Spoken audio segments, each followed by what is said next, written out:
Hey, Craig, let's get into some coffee talk. Hey, I love it. I love doing some coffee talk. Well, talk about what?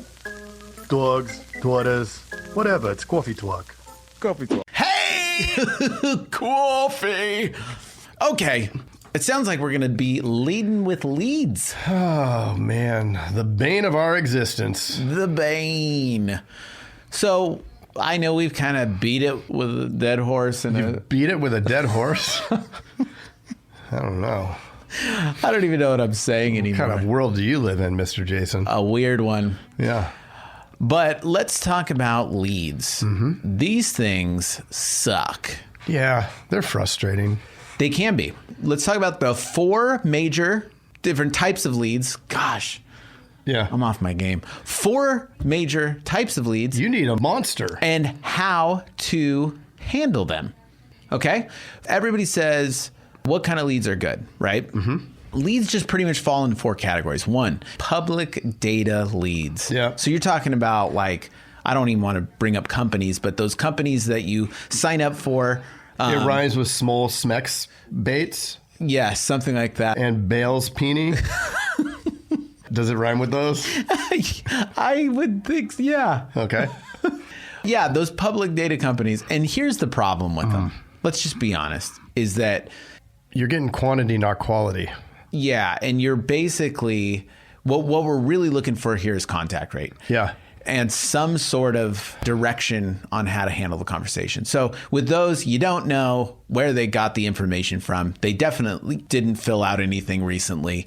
And the contact rate is generally absolutely horrible. Under 1%. So basically, and it's a lot of crappy data. So then you end up spinning your wheels. I don't care how cheap of labor you have on the front end trying to find those that pick up the phone. They almost never pan out. Yeah. It's the cheaper it is, the lower that contact rate is going to be.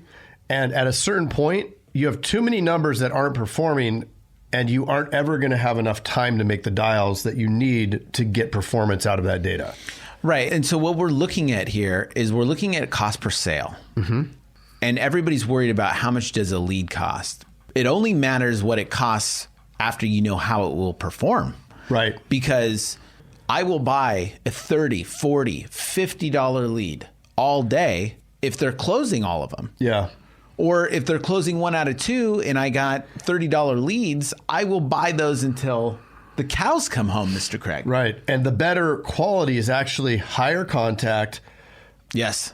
Higher ability to quote, which is that intent. And then you could also say, okay, it's better if it has 2 cars in a house or whatever. Right. How warm it is, how receptive they are, whatever way they started in the funnel. Are they colder? Are they warmer? How we talked about a while ago. And then, also what kind of premium are they bringing in? Right. But you could search those garbage raw data places and actually extract homeowners with 2 cars, but all the information is terrible, so they're no good. Like, it has a tricky appearance. You're not getting past the first stage of the funnel. Right. If you can't make contact, who cares if they have 16 houses and 50 cars? So I would say, unless you're in some sort of market that it works, which we have not found that market. Yeah. So we're not into public data at all. And then the next one would be age leads. Now, some people have success with those, but are they usually expired? Are they past the TCPA limit? Yes. Yeah. So, but I can scrub it, Mr. Jason.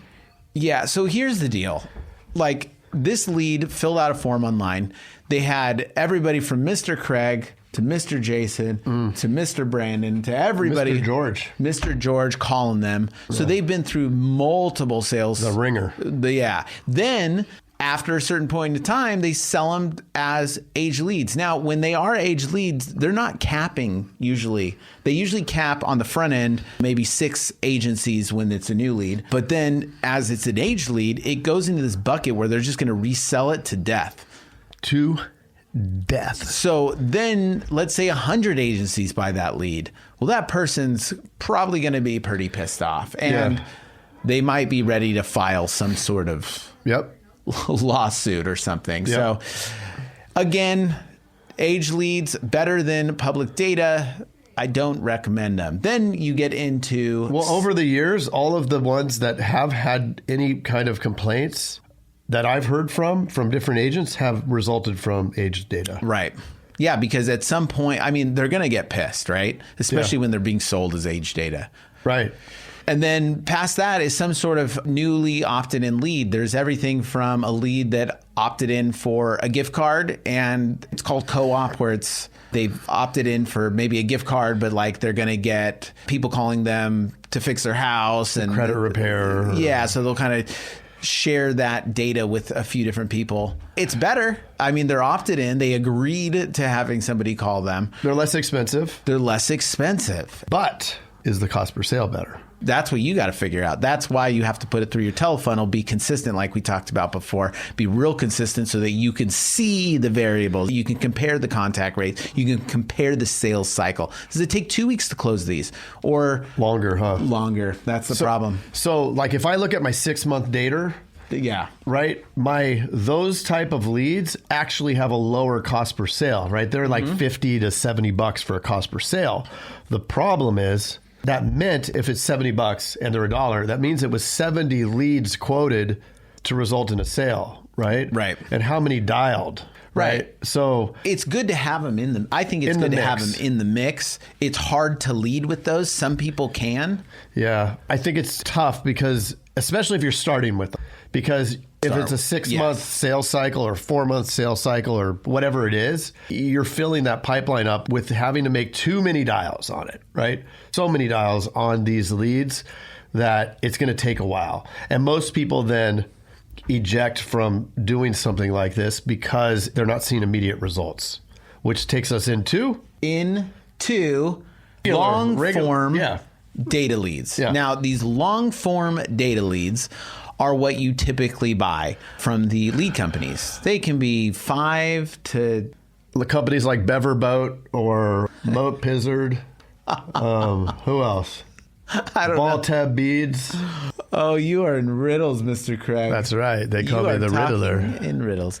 But yes, they're long form. They generally have a bunch of data on the autos, on the dates of birth and all that stuff. They generally have a shorter sales cycle. They can be really expensive. Want me to give them a tip? I would love it. So this is what they'll do. You're talking to these folks over there, and they're going to say, well, we can give you the ones with not so many filters on them for $5, $6, $7, whatever, something like that. Or we could give you the really good ones for $15 or $18. Now, let me ask you a question, Mr. Jason. Yes. Is that contact rate going to be much different between the $5 one and the $17, $18 one? Probably not much different. Right. It just, dude, it's like used cars. You just got to run it at that point and see if it works. But yeah, filters are... It is just like used cars in that way. Yeah. But you're right. There's no way that an $18 lead with all those filters is even going to come close to a cost per sale of a $6 or $7 lead without the filters. Those filters aren't going to net you 2 times the result. Right. You may 3 times. You may close more of them when you quote them and get a hold of them, but you still have the problem of contact. Right. So, yes, in the front end, if it's a 15% contact rate the first day, that means if you bought 150 of them, then you got 10 of them answered the phone. Right. You got to quote one of those. Yep. Maybe 2 or 3, right? Let's just be generous. Yeah. But if they cost $20 or $18, we'll do 20, then it costs you for 150, $3,000 for those leads. Now, if you bought 150 of the $5 ones, you're going to have the same contact. Right. So you're going to have more swings at the bat. Maybe that not all of them are awesome. Maybe they don't meet your carrier's qualifications, but you still had more chances, which means there's a greater likelihood of getting a result, which is that sale. Yep. Which is going to drive down your cost per sale. And that's it. That is internet leads debunked. And then we could throw the 5th in there just for fun, which is the live transfer. A lot of people like the live transfer because they're bypassing the dial and contact stage. But at what cost, right? And an incredible cost. And the problem that I had with it, because I loved those back in the day. Sure, it's easy. You eliminate half the funnel. Right. And then when you need them, the cost of them just skyrockets. Right. They're in short supply. They're unscalable. Yeah. And when they really have you by the cojones, those lead companies, at those times that you need them. So to me, back in the day, we found out that basically the lead companies, they sell the agencies these leads, and then they also call on them. And if they get them, they're going to transfer that lead to another agency. And that is what they call a live transfer. And that is why we decided to do it within our agency. And since then, we've had much more success doing that rather than the live transfer. And so I was talking to an agent who actually ended up signing up over with Teledudes. Okay. And he was doing exclusively live transfers. I said, what is your cost per sale? Right. He did not know. Okay. And I said, so take your total live transfer spend and divide it by the number of households you sold from those. Right. And it was astronomical. So he was close to $800 to $1,000. So he was somewhere in that range. And I don't remember the exact number. Right. And you don't actually have the data. The data doesn't shoot into your system. You don't have, unless you wrote it down, and then that's not scalable either. Then somebody calls, you miss it, it's gone, and you're paid $100. Right. So you drive up your cost per sale. But I mean, when you're paying $800 to $1,000 for your new business acquisition, that doesn't pencil. Right. You're losing money. 100%. You're seeing a result because you think, oh, well, we close a lot of these. Well, great. It's too expensive. Too expensive. Yep. Yeah. So those are the different types of leads. And those are the things that matter more than what company is better. Right. We see it all the time on the Book of the Faces. Yeah. It's like, what? Oh, does anybody have Beverboat? And then everybody will say, run the other direction. No, they're terrible. This, that, all these issues, right? And it's like, well, what are you actually using as your analytics or metrics to determine whether or not this is a good company? We couldn't get a hold of anybody. Well, okay, how many were you buying? 5 a day. Right. Well, you're not going to get a hold of anybody if you're buying 5 leads a day. You got to buy 100 leads a day, and you're going to get 15. Right. Right? Right. Right. So that is how we kind of approach leads. Yeah. And I hope that brought some clarity to insurance internet leads for you. I hope so, too. And I'm going to say, this is how we do it. Coffee talk. Hey, Jason. Yes, Mr. Craig. That was another awesome episode, wasn't it? Mm-hmm. Well, if people want to get a little bit more action and learn how to do write 100,000 in premium off of even the worst internet leads, where could they go? They can go to live.teledudes.com. Ooh, that sounds exciting. Are we going to be there? Yes. It's a weekly call that we're doing right now it's live, and it will show you the process. The entire process is super awesome. I love it. Let's do it. Let's do it. Sign up right now, live.teledudes.com. Live.teledudes.com. That's live.teledudes.com. Hey, Craig, there's a new community that we are starting that I cannot wait to tell everybody about. It is our live texting community where you and I are going to answer people's questions and give them free content, right? Are you kidding me? We get to talk to them? Yeah, which is awesome, but they have to opt in. They have to text us at 520-214-2219. That's 520-214-2219. Nice.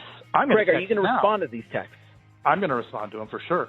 Live. I'm into it too. It's going to be awesome. And it's going to be our new texting community where we're going to get back to everybody that we can and drop some crazy content, free content, and free the calculator that you just came up with.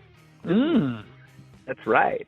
The calling calculator, sales material. I mean, everything for insurance agents. This is it. It's the best texting community out there for insurance agents. Well, what the heck is that number again? I can't remember it. It's 520-214-2219. That's 520-214-2219. I love it. I'm going to text it right now. 520-214-2219. All right. I'll see you later, Mr. Jason. Bye, Mr. Craig. Hey, do they even listen to this on the radio anymore? I love it. I love it. Nice. All right.